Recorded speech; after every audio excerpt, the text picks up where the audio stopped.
Hello friends, நம்ம favourite சீரியல்ல அடுத்து என்ன சுவாரஸ்யமா நடக்குதுன்னு பாக்குறீங்க. பயங்கரமா இன்ட்ரெஸ்டிங்கா போயிட்டு இருக்குங்க. அரவிந்த் ரொம்பவே பெரிய மனசு பண்ணி அந்த மல்லியை விஜயோட சேர்த்து வச்சுட்டாரு. இதனால அவர் மல்லிக்கு வாழ்த்தெல்லாம் சொல்லியிருக்காரு. நீங்க ஆசைப்பட்டவரோட சேர்ந்துட்டீங்க, நீங்க இனிமேல் நல்லபடியா இருக்கணும், நீங்க ரொம்ப நல்லவங்க, உங்களை சேர்த்து வச்ச சந்தோஷம் எனக்கு என்னன்னைக்கு இருக்கும் அப்படின்னு சொல்லிட்டு அவர் பெருந்தன்மையோட விட்டு கொடுத்துட்டு போயிட்டாரு. அதுக்கப்புறம் தாங்க அங்க பிரச்சனையே ஆரம்பிக்குது. ரொம்ப நன்றிங்க அப்படின்னு சொல்லிட்டு நம்ம மல்லி சொல்ல, அதுக்கப்புறம் அவர் அந்த இடத்த விட்டு அமைதியா போறாரு அப்படின்னு பாக்குறீங்க. அதுதாங்க இல்ல, மனசுல முழு வன்மத்தோட போயிட்டு இருக்காரு. என்னதான் இருந்தாலும் கல்யாண மேடம் மாதிரி கடைசியில இன்னொருத்தனை நான் கல்யாணம் பண்ணிக்க போறோம், நீ வேண்டாம்னு சொன்னா அது யாரா இருந்தாலும் பொறுத்துக்கவே முடியாது. அந்த நேரத்துல பெருந்தன்மையா போனாலும் அந்த பிரச்சனை பின்னாடி கண்டிப்பா உதிக்கதான் போகுது, அது கண்டிப்பா நடக்கதான் போகுது. அதை நம்ம பொறுத்து இருந்து பார்க்கலாம். இன்னொரு பக்கம் அவங்க அண்ணன் இருந்துகிட்டு இப்ப புத்திமதி சொல்ல ஆரம்பிச்சிடறாரு. ஏன்னா எல்லாமே நல்லபடியா முடிஞ்சிச்சு. அவங்க அண்ணன் சம்மதத்தோட விஜய் கல்யாணம் பண்ணிட்டாங்க.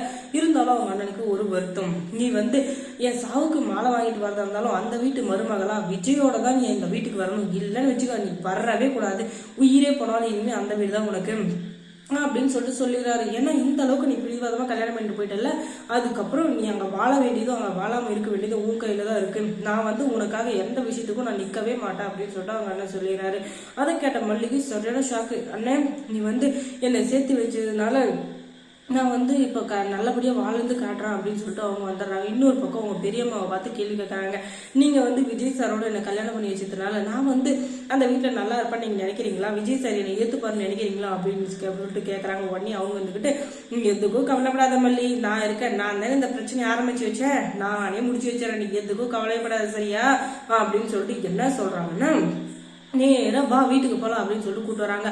அங்கே ஏற்கனவே அந்த ராதிகா, ரஞ்சிதா, அதுக்கப்புறம் அவங்க பாட்டி சின்ன பொண்ணு பயங்கரமான வெறியோட நின்றுருக்காங்க. யாராச்சும் வந்தா அப்படியே கத்தி எடுத்து குத்திடலாம், கொச்ச கொச்ச கொச்சன்ற மாதிரி அந்த அளவுக்கு கோத்தம் நின்றுக்கிறாங்க. அந்த நேரம் பார்த்து மல்லி அவங்க பெரியம்மாவும் வீட்டுக்குள்ள வராங்க. அதை பார்த்தா அவங்களுக்கு ஒரு ஷாக்கு மேல ஷாக்கு. அதுக்கப்புறம் அந்த போதும் பொண்ணு இந்த வீட்டோட மருமகா அப்படின்னு சொல்லிட்டு இந்த வீட்டுக்குள்ள இன்னொரு அடி எடுத்து வச்ச உங்க காலை துண்டு வெட்டிடும், ஒழுங்கு மாதிரியே ஓடி போயிரு, கண்ணிலே குளிக்காது அப்படின்னு சொல்லிட்டு சொல்றாங்க. உடனே அவங்க பெரியம்மா ஓஹோ, உன்னை தானே எதிர்பார்த்தேன், நீ இந்த வீட்டுக்குள்ள வந்தா என்னென்ன பேச மாட்டேன் எனக்கு எல்லாமே தெரியும், அதனாலதான் ஏற்கனவே போலீஸ் ஸ்டேஷன்ல கம்ப்ளைண்ட் பண்ணிட்டு வந்திருக்கேன். அந்த வீட்டுக்கு போனா எங்க 2 பேர் உயிருக்கும் கண்டிப்பா ஆபத்து வரும், அதை நீங்க தான் பாத்துக்கணும் அப்படின்னு சொல்லிட்டு எல்லாம் சொல்லிட்டு தான் வந்திருக்கேன்.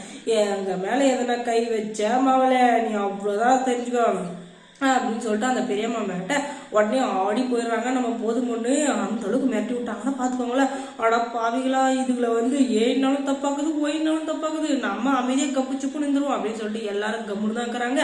ஆனா போக போக தான் பிரச்சனையை பெருசா ஆரம்பிக்க போகுது. அதுக்கப்புறம் மல்லி சீரியல்ல என்ன சுவாரஸ்யமா நடந்திருக்கும் நீங்க தெரிஞ்சுக்கணும்னா நம்ம சேனலை சப்ஸ்கிரைப் பண்ணுங்க, அதோட பக்கத்துல இருக்க அந்த பெல் ஐக்கானு கொஞ்சம் கிளிக் பண்ணி விடுங்க. தொடர்ந்து இந்த சேனலுக்கு சப்போர்ட் கொடுங்க. அப்பதான் மல்லி அந்த வீட்டுல போய் வாழ்ந்தாங்களா இல்ல அவங்க யாராச்சும் குடும்பம் பண்றாங்களா அப்படின்ற உடனுக்குடனே தெரிஞ்சுக்க வேண்டிய அப்டேட்ஸை உடனுக்குடனே நான் அப்லோட் பண்ண முடியும். தொடர்ந்து சப்போர்ட் கொடுங்க. தேங்க்ஸ் ஃபார் வாட்சிங்.